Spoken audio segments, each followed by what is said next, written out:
Na-experience mo naman magkaroon ng kidney stones or UTI? Ang hirap na may kidney stone or UTI, no? Kasi ang sakit pag umiihi, tas ang sakit nung tagiliran mo din na parang may bumabarena.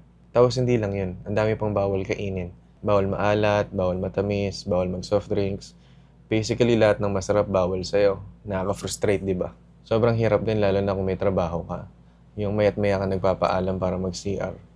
Tapos yung TL mo galit na kasi sobrang dami mo ng bio break. Buti na lang meron na itong sabong capsule from Simply Supplements. Herbal siya at registered siya with the FDA. Yung sabong kasi pwede siyang makatulong sa pagtunaw ng kidney stones. Tapos fina-flush niya din yung excess water tsaka toxins sa katawan natin. Kaya ginagamit din siya pang suporta sa merong UTI. Madami din gumagamit nito pang maintenance para maalagaan yung kidneys nila, lalo na kung meron silang family history or personal history ng UTI or kidney problems. Kaya kung gusto mo subukan itong 10 capsules ni Simply Supplements, click mo lang dyan sa baba habang may stocks pa.